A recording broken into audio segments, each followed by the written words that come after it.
আসসালামু আলাইকুম এভরিওয়ান। আশা করি তোমরা সবাই অনেক অনেক বেশি ভালো আছো। আজকে আমি তোমাদের সাথে একটু ডিফারেন্ট ভাবে রুই মাছ কিভাবে ভুনা করা যায় সেই রেসিপিটি শেয়ার করতে যাচ্ছি। তো এটি আমি করেছিলাম ম্যাগি ম্যাজিক মশলা দিয়ে। রেসিপিটি শুরু করার আগে তোমরা আমার চ্যানেলটিকে অবশ্যই একটু সাবস্ক্রাইব করে দিও আর লাইক এবং কমেন্ট করে পাশে থেকো। প্রথমেই দেখতেই পাচ্ছ আমি রুই মাছ পিস পিস করে কেটে নিয়েছিলাম। সেখানে দিয়ে দিয়েছিলাম শুকনো মরিচ গুঁড়ো, হলুদ গুঁড়ো আর পরিমাণ মতো বেশ কিছুটা লবণ। মশলাগুলো সব একসাথে দিয়ে আমি মাছটাকে ভালো মতো মেখে নিচ্ছিলাম। অবশ্যই ভালো মতো মেখে নিতে হবে যেন মশলাগুলো মাছের ভিতরে ঢুকে যায়, তাহলেই কিন্তু মাছ ভুনাটা একদম পারফেক্ট হবে। সো এই তো আমি মেখে নিলাম। তারপর আমি চুলাতে দিয়ে দিয়েছিলাম একটা কড়াই যখন গরম হয়ে এসেছিল সেখানে ছেড়ে দিয়েছিলাম সরিষার তেল। সবসময় চেষ্টা করবে মাছ ভুনার সময় সরিষার তেল ব্যবহার করতে, কারণ আমাদের দেশি সরিষার তেলে যে একটা সুন্দর ঝাঁজ আছে সেটা কিন্তু অন্য তেলে পাওয়া যায় না। আর তরকারি সবসময় মজা করার জন্য এই তেলটাই কিন্তু যথেষ্ট। যাই হোক, তো মাছের পিসগুলো এখন আমি বেশ ভালো মতো উল্টে পাল্টে নিচ্ছিলাম, মানে ভেজে নিচ্ছিলাম আর কি। আমি সবসময় চেষ্টা করি তোমাদের সাথে সুন্দর এবং ইউনিক যে রেসিপিগুলো আছে শর্টকাটে করা যায় সেই রেসিপিগুলোই শেয়ার করার। আমার চ্যানেলে কিন্তু অনেক ধরনের রান্না রয়েছে, তোমরা কিন্তু চাইলে ভিতরে গিয়ে দেখে আসতে পারো। তো এই তো আমার মাছগুলো ভাজা শেষ। এখন আমি সবগুলো এক এক করে উঠিয়ে নিচ্ছিলাম। অবশ্যই মাছটাকে হালকা করে ভাজতে হবে, বেশি ভেজে ফেলা যাবে না, যেহেতু আমরা আবার ভুনা করতে যাব। সুতরাং মাছটাকে হালকা হালকা ভেজে উঠিয়ে নেওয়াই ভালো।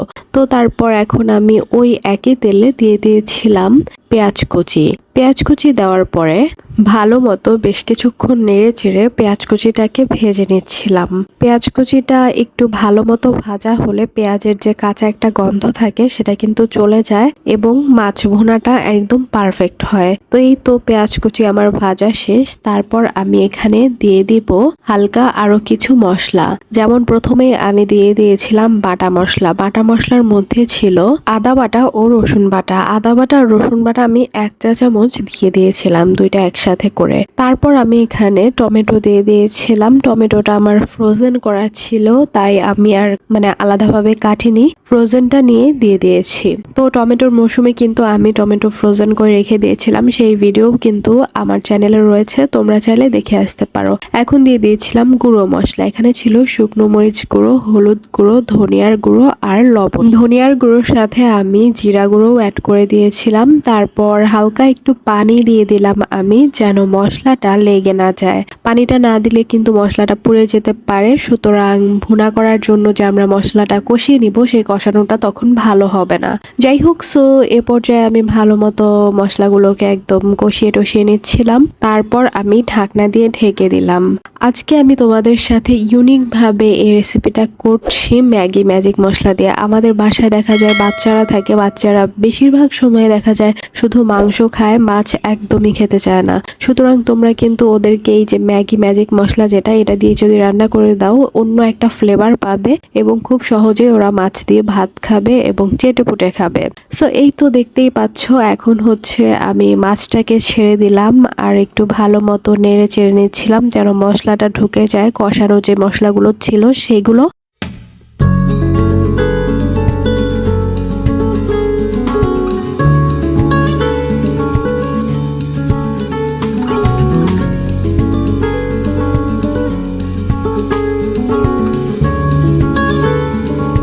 কিছুটা পানিও আমি অ্যাড করে দিলাম, কারণ পানিটা যদি অ্যাড না করা হতো তাহলে পুড়ে যেত আর কি। এখন আমি ম্যাগি ম্যাজিক মশলা যেটা সেটা দিয়ে দিব উপর দিয়ে। তারপর আরেকটু নেড়ে চেড়ে নিব এবং ঢাকনা দিয়ে ঢেকে দিব। এভাবেই মাছ ভুনাটা যখন সম্পূর্ণভাবে হয়ে আসবে তখন একদম শেষে আমি কাঁচামরিচ ফালি ফালি করে যেগুলো কেটে রেখেছিলাম সেগুলো অ্যাড করে দিব। তারপর যখন মাছ ভুনা পুরোপুরি হয়ে যাবে তখন আমি সেটা নামিয়ে নিব। এভাবে তোমরা শুধু রুই মাছ কেন, যে কোনো মাছই ভুনা করতে পারবে এবং যদি ম্যাগি ম্যাজিক মশলাটা অ্যাড করো তাহলে কিন্তু মাছের ভুনাটা আরো অনেক বেশি ইয়ামি হবে। সো এই ছিল আমার আজকের রেসিপি। তোমরা আমার চ্যানেলটিকে অবশ্যই সাবস্ক্রাইব করে দিও। রেসিপিটি তোমাদের কেমন লাগলো কমেন্ট বক্সে আমাকে জানিও। ভালো থেকো, সুস্থ থেকো আর সবসময় স্বাস্থ্যকর খাবার খেও। আল্লাহ হাফেজ।